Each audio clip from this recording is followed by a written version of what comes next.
Na aula anterior nós falamos a respeito das doenças gengivais. Nós mencionamos que o biofilme bacteriano é o principal fator etiológico das doenças gengivais. No entanto, existem determinadas situações onde nós temos fatores locais que podem predispor ao acúmulo de biofilme e à formação de cálculo, assim como nós temos condições sistêmicas que podem modificar a resposta do hospedeiro a este biofilme, aumentando, portanto, a severidade do quadro inflamatório observado. Hoje nós vamos começar a abordar as periodontites, ou seja, doenças periodontais onde nós não temos somente alterações inflamatórias no periodonto marginal, mas temos já perda de inserção. Podemos ter bolsas verdadeiras, reabsorção no tecido ósseo, ao contrário das doenças gengivais que nós vimos na aula anterior, onde nós não temos perda de inserção. Se nós tivermos bolsas, são bolsas falsas, resultantes do crescimento, da hiperplasia do tecido gengival. Segundo a classificação mais recente das doenças periodontais, nós temos as periodontites em 3 grupos. As doenças periodontais necrosantes, a periodontite e a periodontite como manifestação de doenças sistêmicas. Seria interessante aqui nós destacarmos que na classificação anterior da Academia Americana de Periodontia, e essa classificação é de 1999, nós tínhamos 2 grupos principais, 2 formas principais de periodontite, que era a chamada periodontite crônica e a periodontite agressiva. No entanto, no entender dos pesquisadores que desenvolveram essa nova classificação, não havia critérios ou subsídios claramente definidos para nós diferenciarmos os casos de periodontite agressiva dos casos de periodontite crônica. Por essa razão, vocês vão observar que na classificação atual nós temos apenas essas formas mais frequentes de periodontite definidas como periodontite. Não temos mais a classificação em periodontite crônica e periodontite agressiva. Anteriormente, então, só para vocês terem um contexto histórico do que aconteceu antes dessa classificação de 2018, a periodontite crônica ela era a forma mais prevalente de periodontite. Era uma forma de periodontite encontrada geralmente em indivíduos acima dos 35 anos, mas a característica principal dela é que ela era uma forma de periodontite que tinha uma lenta velocidade de progressão. Já a periodontite agressiva era uma forma de doença periodontal menos frequente na população, que tendia a acometer indivíduos mais jovens, mas a principal característica que a diferenciava da periodontite crônica era a velocidade de progressão da doença, ou seja, na periodontite agressiva, nós tínhamos uma velocidade de progressão da doença muito maior do que na periodontite crônica. E geralmente na periodontite agressiva nós tínhamos uma perda de inserção que não era compatível com a presença de fatores locais, ou seja, o indivíduo não tinha tanto biofilme e cálculo que justificasse aquela perda de inserção observada. Mas como eu disse, segundo os pesquisadores, nós não temos assim características ou subsídios suficientes para diferenciar essas 2 formas de doença periodontal. Muitas vezes nos deparávamos no consultório com pacientes relativamente jovens, não mais adolescentes, mas já adultos, mas com perdas de inserção bastante severas. E outros indivíduos com idades mais avançadas, 60 anos, 65 anos, com perdas de inserção leves e grande quantidade de biofilme. Então, por essa razão, a classificação atual ela não mais diferencia a periodontite crônica e a periodontite agressiva, e simplesmente ela considera o termo periodontite. Ela vai fazer uma diferenciação no que diz respeito ao estágio e grau de evolução da doença.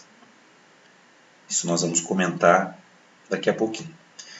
Ainda segundo essa nova classificação, como nós dissemos, nós temos as periodontites necrosantes, que podem se manifestar na forma da gengivite necrosante, da periodontite necrosante e a estomatite necrosante. Mas nós vamos ter aula específica a respeito das doenças necrosantes.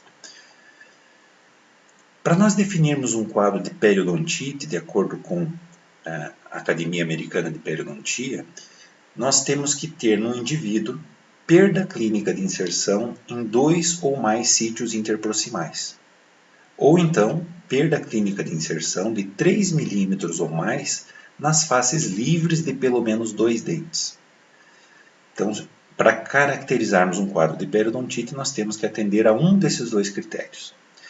Não são considerados periodontite casos de recessão gengival traumática, situações onde exista cárie na região cervical, e isso tenha levado à perda de inserção isoladamente nessa região, perda clínica de inserção na face distal do segundo molar, lesões endoperiodontais, fraturas radiculares não são situações que configuram um caso típico de periodontite. Então nós temos que ter ou perda clínica de inserção em 2 ou mais sítios interproximais, ou perda clínica de inserção de 3 milímetros no mínimo em pelo menos 2 dentes.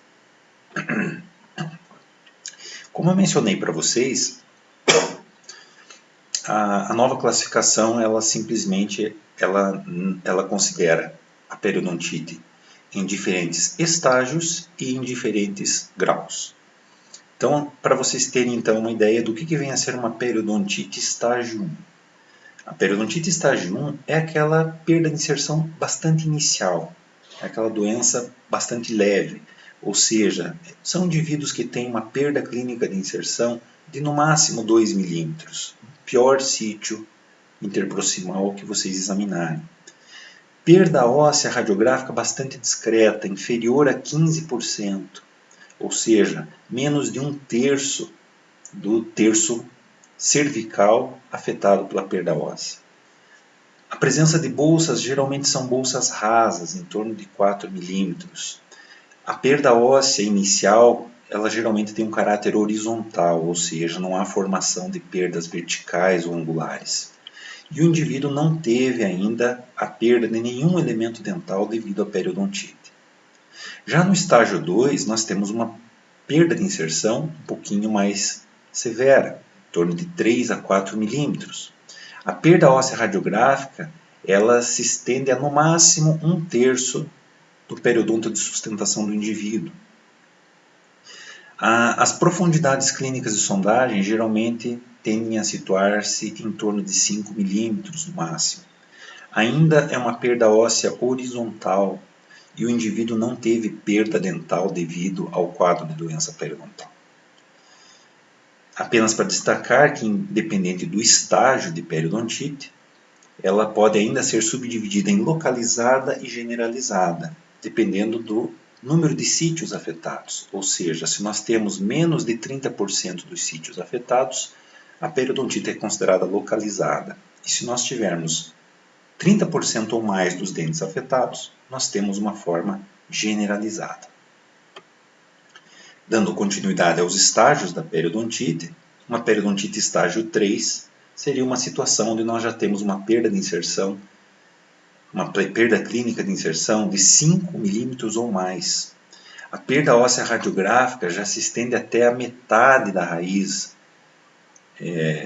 ou seja, uma perda óssea mais avançada, superior àquela reabsorção que nós vemos no estágio 2, atingindo metade da extensão ou se dirigindo até próximo ao terço apical da raiz. As profundidades clínicas de sondagem são mais elevadas, nós temos bolsas de 6 milímetros ou mais. A perda óssea, além de termos perda óssea horizontal, poderemos ter em determinadas regiões reabsorções ósseas verticais. O indivíduo já perdeu dentes devido à doença periodontal, pelo menos 4 dentes, ou seja, na anamnese você vai questionar o seu paciente se ele recorda o motivo pelo qual ele perdeu determinados dentes e ele vai relatar que esses dentes foram perdidos porque eles estavam com mobilidade ou acabaram muitas vezes sendo extraídos pelo próprio paciente. Nós já temos no estágio 3 a presença de lesões de furca, grau 2 ou grau 3. E além disso, temos defeitos de rebordo nas áreas onde o paciente teve perdas dentárias, então ele já tem defeitos de rebordo.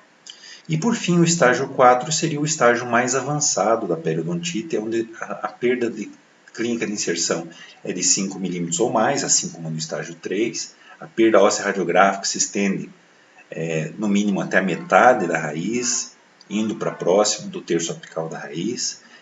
Todos os mesmos fatores que nós já relatamos para o estágio 3 estão presentes no estágio 4, com o agravante de que o paciente já tem mobilidade grau 2 e 3, defeitos mais graves de rebordo, o paciente já tem comprometida a sua função mastigatória pelas perdas dentais, ou seja, já há um desequilíbrio oclusal nesse paciente, e ele tem menos de 20 dentes remanescentes na cavidade bucal.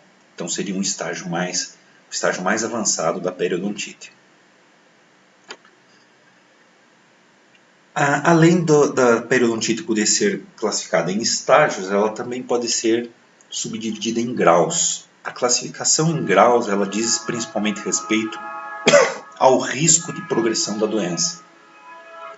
Então veja que o indivíduo ele pode ter, independente do estágio em que ele se encontra, ele pode ser classificado como um indivíduo grau A, que são aqueles casos em que a progressão da doença é lenta. Geralmente o indivíduo tem muito biofilme e pouca perda de inserção. Não há nenhum fator sistêmico modificador da doença periodontal presente. Nós temos uma evidência direta de que o indivíduo não teve progressão da sua doença nos últimos 5 anos, por meio de exames de acompanhamento. Ou então, uma evidência indireta de que ele teve uma perda clínica de inserção bastante leve. E aqui os autores colocam uma fórmula onde você calcula a porcentagem de perda óssea que o indivíduo tem e divide pela sua idade. Se esse resultado der até 0,25, ele se enquadra como um indivíduo de baixo risco à progressão da doença. No grau B, nós já temos um indivíduo com uma progressão, um risco de progressão moderada. Ou seja, nos últimos 5 anos, observou-se uma progressão da perda de inserção de 1 a 2 milímetros. Ou de maneira indireta, se nós dividirmos a porcentagem de perda óssea que o paciente teve, ou seja, quantos por cento do periodonto de inserção ele perdeu, dividido pela sua idade, nós vamos ter um resultado que fica entre 0,25 a 1. Geralmente, a perda de inserção observada é compatível com os depósitos de biofilme e cálculo observados. E já podemos ter a presença de fatores modificadores da resposta do hospedeiro, como, por exemplo, a diabetes mellitus ou o fato do paciente apresentar o hábito de fumar. Nesse caso, no grau B, a presença desses fatores modificadores são indivíduos que geralmente fumam até uma quantidade baixa de cigarros por dia e indivíduos diabéticos que apresentam seus índices glicêmicos relativamente bem controlados. Por fim, no grau C, são indivíduos de maior risco à progressão da doença, ou seja, são aqueles indivíduos que apresentaram uma rápida progressão da doença periodontal. Ao longo de 5 anos, os exames periodontais revelaram que ele apresentou progressão de 2 milímetros ou mais na sua perda de inserção. Ou então, se nós não temos condição de ter um acompanhamento pregresso desse paciente, a estimativa indireta da perda clínica de inserção nos mostra que se nós dividirmos a porcentagem de perda óssea que ele apresenta pela sua idade, nós vamos ter um valor superior a 1. Ou seja, são indivíduos que têm uma rápida progressão da doença. A perda clínica de inserção, geralmente, ela é superior à quantidade de biofilme observado. E os fatores modificadores da resposta do hospedeiro estão bastante evidentes. Geralmente são pacientes fumantes que fumam mais de 20 cigarros por dia, ou são pacientes diabéticos que não têm se mostrado capazes de controlar os seus níveis glicêmicos adequadamente, ou seja, pacientes cujo valor de hemoglobina glicada supera os 7%.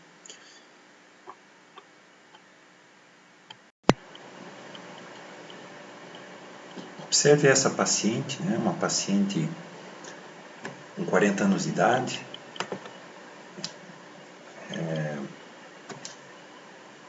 portadora de uma periodontite.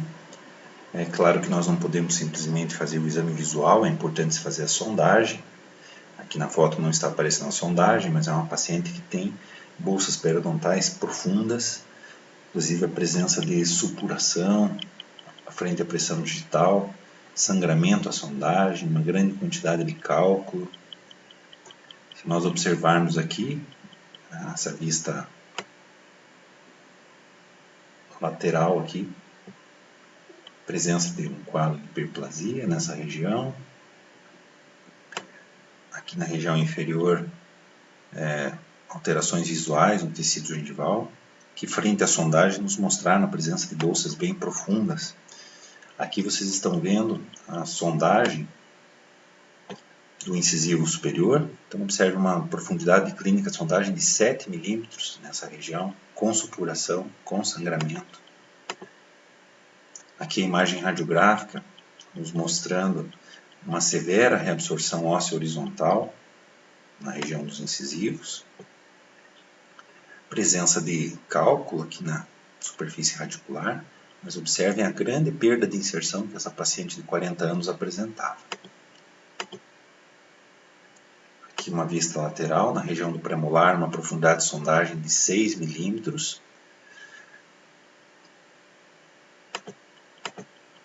A imagem radiográfica nos mostrando aqui também uma reabsorção óssea horizontal. Podemos dizer que essa paciente perdeu mais de 50% do seu periodonto de inserção. Então, se fôssemos classificá-la apenas por essa imagem aqui, nós poderíamos dizer que já se trata de uma periodontite estágio 3, né? Ou seja, uma reabsorção, uma perda de inserção que supera o terço médio da raiz, dirigindo-se para o terço apical. Aqui a sondagem da região do molar superior. Então nós podemos observar aqui a presença de uma bolsa de 10 milímetros nesse molar. E se olharmos a imagem radiográfica, nós vamos observar aqui presença de excesso de restauração, presença de cálculo, mas observe a severidade da perda de inserção que essa paciente apresentava. Inclusive aqui com perda óssea vertical também, não só mais perda óssea horizontal. Então essa paciente certamente se enquadrava num critério de estágio 3, talvez até de estágio 4 da doença periodontal. Aqui uma vista do canino inferior, nos mostrando a presença de uma profundidade de sondagem clínica de 7 milímetros. E na região dos molares superiores nós podemos observar a presença inclusive de regiões com hiperplasia na região das papilas, mas com bolsas verdadeiras também. Nesse caso aqui a paciente, dentro da anamnese, revelou que ela fazia uso de fenitoína devido a quadros de convulsão que ela apresentava. Então, talvez esses quadros de hiperplasia aqui observados sejam em parte devido ao uso da medicação. Mas ela apresentava perda clínica de inserção nesses dentes. Okay? Então, a conduta terapêutica que nós adotamos aqui está a periodontite crônica, mas esquece o crônica, né? Como a gente falou, o termo periodontite apenas é utilizado. Então, o tratamento da periodontite ela envolve o diagnóstico adequado e a identificação de possíveis fatores de risco, né, que vão nos dar uma ideia do grau de doença periodontal que o paciente apresenta, se é um grau A, B ou C, dependendo dessas condições sistêmicas. O tratamento periodontal básico, ou seja, a orientação de higiene, a motivação, a raspagem supra- e subgengival de todos os dentes afetados pela doença. Após 30 a 40 dias, nós fazemos a reavaliação dessa terapia periodontal básica, sondamos novamente o paciente e vemos se houve uma melhora no quadro clínico em comparação ao exame inicial. Ou seja, houve uma redução na profundidade clínica de sondagem, houve uma redução na porcentagem de sítios que apresentavam sangramento à sondagem, o controle de placa do paciente está melhor do que estava antes. Estando o paciente bem, esse paciente ele vai para a fase de manutenção ou terapia periodontal de suporte. Em determinadas situações, em sítios que não responderam adequadamente ao tratamento periodontal básico, poderemos utilizar de tratamento periodontal cirúrgico, com a finalidade de promover um melhor acesso para a raspagem e alisamento radicular desses dentes que apresentavam bolsas profundas.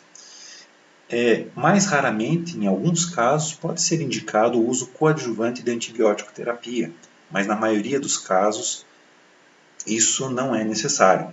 Okay? Então, com esse caso aqui, a gente encerra e numa próxima aula nós vamos continuar mostrando para vocês alguns outros casos de periodontite para que vocês consigam perceber essas características clínicas observadas nesta forma de doença.